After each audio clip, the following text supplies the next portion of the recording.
Достар, міне көріп отырғандарыңыздай енді git clone және де біздің қажетті мекен-жайдан осы самбаға қажетті барлық файлдарды жүктедік дейді. Және көріп отырғандарыңыздай 100% орындалды дейді. Олай болса, мен одан кейін change directory командасын пайдаланып samba master папкасына бардым. Яғни біз алдын ала жасаған папкаға қазір мен ауыстым. Және осы папкада тұрғанымды көресіздер. Енді мен мына жерде clear командасын енгіземін. Одан кейін бізге енді конфигурация скриптін жүргізу керек. Яғни ол үшін біз қай команданы қолданамыз? Ол үшін біз мына жерде configure скриптін іске қосамыз және де enable debug жасаймыз. Яғни сол жердегі файлдардың барлығын тексереміз және де enable self testті қосамыз. Енді мен сіздерге осы команданы қазір іске қосайын және одан кейін кішкене тағы да мүмкін түсіндіре жатармын. Яғни біз не істейміз? Мысалы, configure скриптін қазір іске қосамыз. Және одан кейін enable debug және де enable self test командалар жазамыз. Және enter нүктесін басамын. Яғни мен мұны жерде configure скриптін жүргізудемін осы samba masterдің ішінде. Және бізге қажетті барлық файлдар келді ме, сондай-ақ біздің операциялық жүйе сұраныстарға сәйкес келе ме, біздің машина сәйкес келе ме деген сияқты сұрақтардың барлығын қазір осы скрипт тексереді. Олай болса мен enter нүктесін басамын. Енді көріп отырғандарыңыздай мен мына жерде қате жазған екенмін. Әрине бұл жерде configure деген файл жоқ, бізге configure керек. Кішкене асығып жатырмын, яғни дұрыс жазбай жатырмын. Бірінші әрине барлығын дұрыс теру керек бізге. Және көріп отырсаңыздар, мен тағы да арасында сызықшаны ұмытып кеттім. Әрине сіздерге айтқым келіп отырғаны команданы дұрыс тере біліңіздер. Яғни мына жерде мен үлкейтіп жазып қойған себебім сол болатын. Яғни configure space enable debug және enable self test. Олай болса команданы енгізген соң enter нүктесін басамыз. Және көріп отырғандарыңыздай біздің жүйедегі samba файлдардың барлығын қазір тексеруде. Енді бұл жуық шамамен 1 минуттай уақытты алады, және 1 минутта осы конфигурені сіздерге қайта түсіндіргім келіп отыр. Яғни ол үшін біз не істейміз? Мысалы, мына жерде бір қосымша бағдарлама берілген екен, яғни Linux операциялық жүйелерінде бағдарламаны орнатуды түсіну керек дейді. Мысалы, Windows қолданушылары, біз көпшілігіміз, мысалы Windows машинасында кез келген бағдарламаны 2 рет бассақ болғаны, ол бағдарлама орнатылу өте оңай іске асады. Яғни біз next нүктесін басамыз, және бізге қажетті бағдарлама шыға келеді.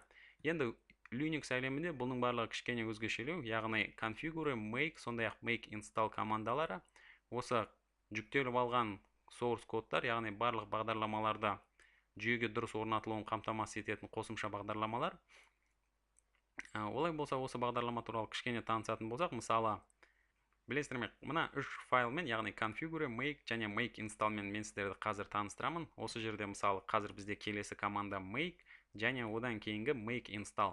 Енді көріп отырғандарыңыздай make мына жерде жуық шамамен 15 минуттай уақыт алады дейді. Олай болса, дәл осы кезде мен сіздерге осы make және make install сонымен қатар жаңағы қайда кетті configure файлдарын түсіндіруге тырысамын. Олай болса, бізде екінші команда. Мына жерде байқап отырсаңыздар, осы configure скрипті сәтті аяқталды дейді, және бұл жуық шамамен 1 минуттай уақыт алды. Келесі команда бізде make және enter нүктесін басамын. Енді бұл командалар не істеп жатыр деген сұрақ сіздерде туындап отырған шығар. Олай болса, мен сіздерге қазір осы мәселені түсіндіруге тырысып көрейін. Яғни жаңа айтқандай, Windows операциялық жүйесінде бағдарламаны орнату өте оңай, яғни бүгінгі таңда өте оңай. Яғни біз кез келген бағдарламаны аламыз және 2 рет басамыз, одан кейін далі нүктесін басып жатамыз, және де бізге қажетті бағдарлама шыға келеді. Ал енді Linux әлеміне келетін болсақ, бұл жерде жаңа айтып кеткендей, бірнеше қадамды, бірнеше командаларды енгізу керек дейді, және осы командалардың барлығын сіздерге мына, яғни берілген мақала түсіндіреді дейді. Linux қолданушылары көп жағдайда осы RPM-ді іздеп жатады дейді, және RPM дегеніміз бұл осы Linux-тың бастама сабақтарында айтқанымдай package management-тің жоғары деңгейдегі package менеджерлер. Сіз Linux-ке бағдарлама қоятын болсаңыз, өте оңай іске асыруға мүмкіндік береді. Яғни біз тағы да yum install, сосын қажетті бағдарламаны жазамыз, және enter нүктесін басамыз, және бізге қажетті бағдарлама орнатылып шыға келеді. Алайда кейбір жағдайда осы RPM жоқ, яғни package менеджері дұрыс жасалмаған, source кодтар немесе архив файлдарды қалай орнату керектігін түсіндіреді екен. Және бізде ол жерде қолданылатын 3 команда осы configure, сондай-ақ make және make install командалары. Соның ішінде бірінші configure командасы, яғни нүкте слэш configure'ні теретін болсақ, бұл қай папкаде орындаймыз, яғни қай папкаде тұрсақ, сол папкаде орнатылған configure атты скриптіні shellда, яғни жүргізеді. Мысалы, мен мына жерде жаңа samba деп аталатын папкада болдым, және осы жердегі configure скриптін, яғни скрипт файлды мен осы жерде жүргізудемін. Енді бұл жерде тағы айтады, мысалы, configure скрипті не тексереді? Машинаның жағдайын тексереді, және де осы машинадағы орнатылған бағдарламалардың тізбегін тексереді. Яғни, мысалы, белгілі бір бағдарлама орнатылу үшін қосымша бағдарламалар қажет болуы мүмкін. Және configure скриптінің ең басты жұмысының бірі бұл make файлды жасау дейді. Және бұл өте маңызды дейді жүйе үшін. Яғни, бағдарламаны орнату үшін бірінші осы скриптті тексеріп аламыз, және осыдан кейін make файлды жасайды ол. Және make файл бізге осы бағдарламаны орнатуға көмектеседі. Екінші команда бізде бұл жерде make болып табылады, және make осы make файлды қолдана отырып бағдарламаның қалай орнатылуын, яғни дұрыс орнатылуын қамтамасыз етеді дейді. Яғни көріп отырсаңыздар, бұл жерде Linux әлемінде, осы Unix әлемінде кішкене бағдарламаны орнату барысында осындай тексеру жұмыстары, сондай ол жерде қалыпқа келтіру жұмыстары, бұның барлығы осы скриптілер, қосымша бағдарламалар арқылы іске асады. Яғни сіз екінші команда осы make-ті терсеңіз, және ол сізде сәтті өтсе, онда сіз бағдарламаны толықтай орнатып болдыңыз деуге болады дейді. Тек қана сізде үшінші қадам қалады дейді. Және үшінші қадам бізде бұл make install.